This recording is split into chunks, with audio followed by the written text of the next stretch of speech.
Hello everybody, Gisele Grenier here. In today's video tutorial, I'm going to show you how to mix your own Sap Green. Sap Green is a mixture that's been used for a really long time. It's a mixture of paints, and the mixture itself, the formula is different by all different paint manufacturers, and within those paint manufacturers, their different product lines, the mixture can also vary. And Sap Green is a beautiful green that is a green that leans towards yellow. It's a slightly dullish, but it's transparent.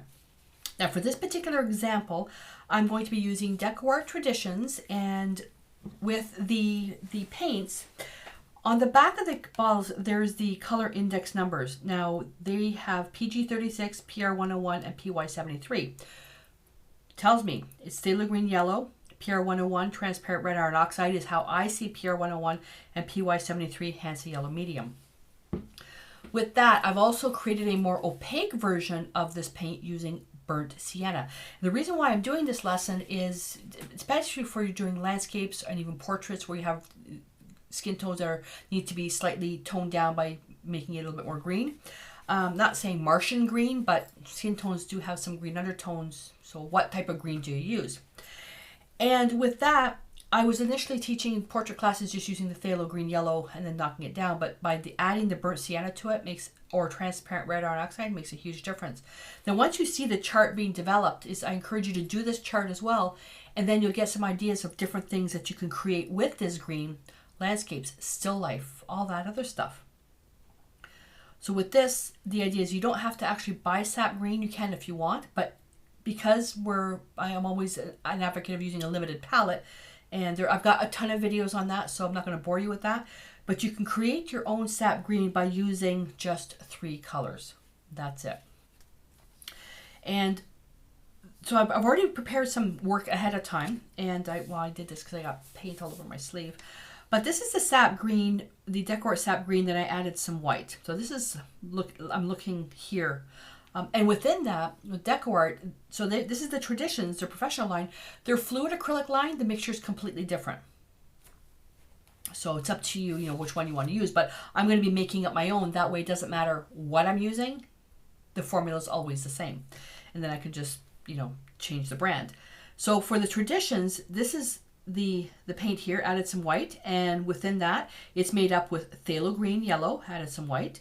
Hansa yellow medium, added some white. Then I put my 2 neutrals there, the reddish neutrals, transparent red iron oxide, added the white, and then burnt sienna and added the white. So I'm going to make a mixture of Sap Green using each of these colors as the neutralizing color. And I have another video already prepared doing the same exercise using the fluid acrylics and using the DecoArt Americana premium acrylics. So, but you'll get the idea, what you can do with it. Because some paints you may not have the transparent red iron oxide, you may only have burnt sienna, so you'll be able to see both. So the first thing I want to do is, I've done this so many times with, especially with the portrait painting, that I'm not going to take it for granted that you don't know what I'm talking about. You need to know where the colors sit on the color wheel. So for that, I also have other lessons available for that, so you can refer to that, and also in the studio where you can actually get color charts and all that other good stuff. So I've got my colors out here, and always referring to the back of with the color index information, that transparent, semi-transparent, transparent, semi-transparent, semi-transparent, semi-transparent, transparent, opaque. So let's see what we come up with. My general formula for making Sap Green is 2 parts burnt sienna, 1 part phthalo green, a touch of Hansa yellow medium. Simple as that. We're not using measuring spoons, which means that every time you make this mixture, it will look a little bit different. So by having a chart like this, and after a while, you'll be so used to it, it won't matter. But having a chart like this and everything made up, you'll be able to really appreciate all the colors you can get for something very, very limited.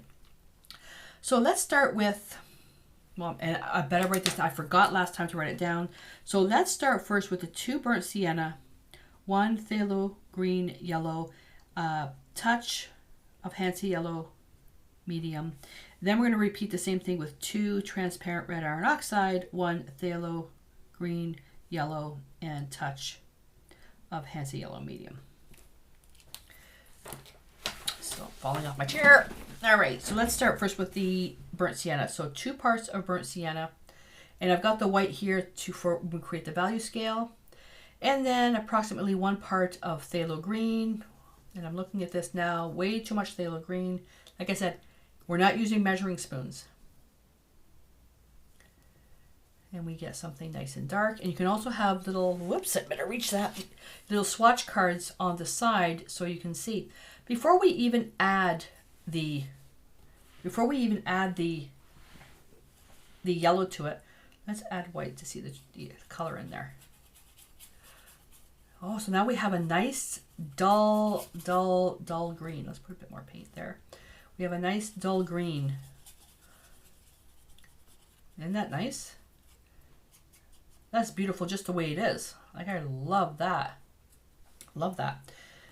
But typically Sap Green is a little bit more on the yellow side. I just got paint all over my table. Joe's going to kill me because he's been bugging me to seal this.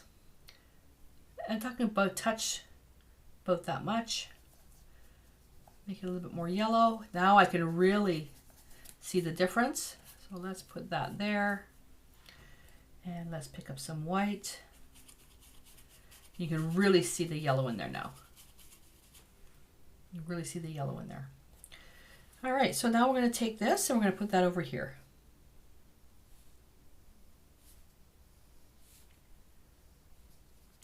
I can already tell that this mixture is a lot more opaque than this one. It's also a lot darker. Burnt sienna is opaque, which is why it's darker. The other thing you can do is it's not as green. I can add a little bit more green to it, but I can also do another chart for that. So now I'm going to do is I'm going to take white, add it to the existing color, just to lighten it up slightly to create the value scale. When you're looking at a pure color like this, you need to add white to see the true underlying color. And you can take this value scale as far as you want. I would say to create at least 3, preferably 6 if possible, values. So I'm just going to keep adding white as I go down. Now let's do the exact same mix. Now we're going to use transparent red iron oxide. Because transparent red iron oxide is transparent, I'm going to have to be careful how much phthalo green I use. So 2 parts of transparent red iron oxide and just less than 1 part of phthalo green.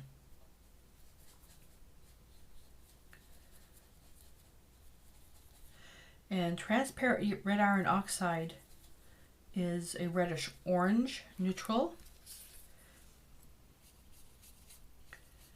And I love that mixture just by itself. This is also what I call chromatic black. So I'm going to take white and add to that.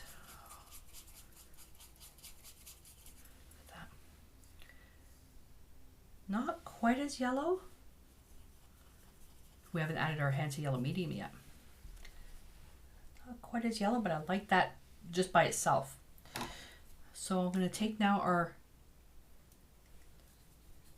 yellow, Hansa yellow medium, pop that in there.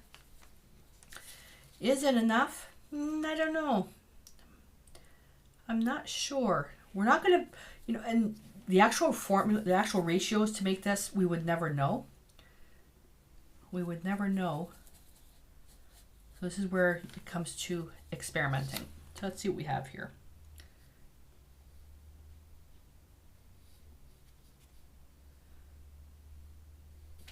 It's pretty close. And what I'll do, instead of mixing the white in here, I'm going to take it and go right over here.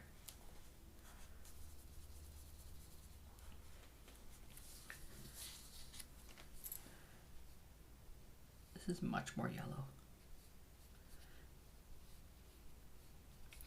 And this is not as transparent as this, so I may have had a bit more water in my brush at this point.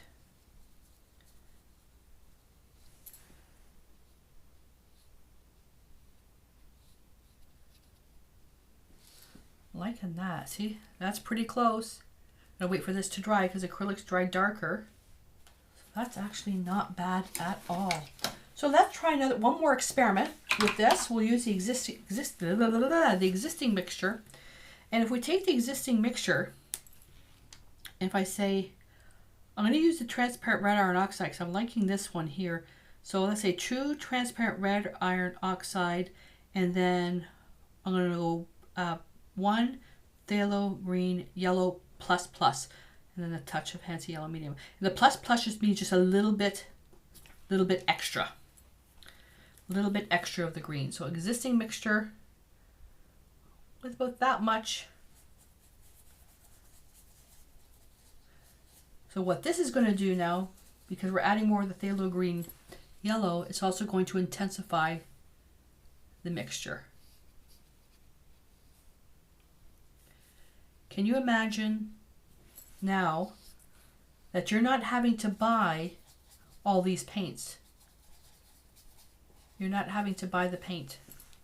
You can make it up yourself. See the difference just by adding a little bit extra of the phthalo green yellow?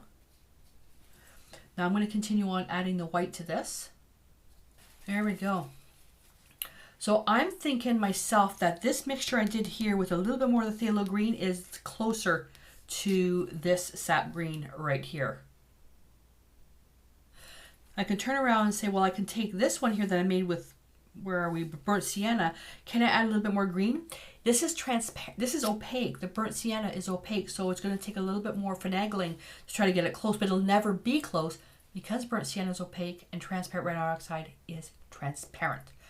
But knowing that, and transparent red iron oxide is a nice color to have, especially if you're creating vintage stuff and glazing. For glazing, it's beautiful. Having those two, you can now control the opacity of your mixture. So, but burnt sienna, with it being opaque, I can now control, you know, my mixture.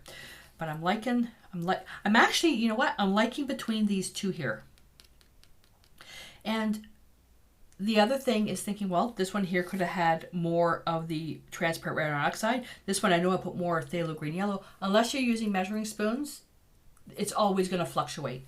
But don't be controlled by making it perfect, because it's going to overwhelm you. So you want to get something that's close and then work with that. And with that is make your charts, document everything, date it and document it. Put the brand that you're using, because brands are different, and just explore. I mean, you can go on with this and just make charts after charts. And doing this type of color mixing is something I'm addicted to, only from the standpoint of some students, you know, they don't know, you know, they don't have the paints that they need, and they'll say, well, what should I buy? And I always like to say, you got to work with what you have first, create the charts, and then, you know, then from there, then you go on to the other lessons about choosing the right colors. Some of them say, well, I don't even have anything close. That's when I say, okay, well, this is what I use, and this is why I use it, and this is what you can make with it. And from there, you know, then you can do a whole bunch of other stuff. So although I do have my limited palette, you know, use what you have, and then you can adjust from there. But the goal basically is to use less paint, better quality, so you can create more. That's the goal. So I hope that this helps. So create your color chart using whatever paint you have, and then I would love to see it. So you can do it in a couple of different ways. You can post it, you can hop on over to the private Facebook group and post it there. Lots of people taking this course as well.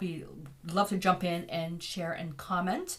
And you can also post it at the bottom of this video. You post a picture and your comments, how you made this, and how you made it, how you found the experience, what paints you used, where you got stuck on, and if it's something that do you enjoy doing your color mixing? So I would always love to hear from people, you know, about the color mixing process. If they say, I hate color mixing, then let's work on that to try to make it more enjoyable for you. All right, so I'm going to clean up this mess and get ready for the next tutorial. So until I see you there, stay inspired.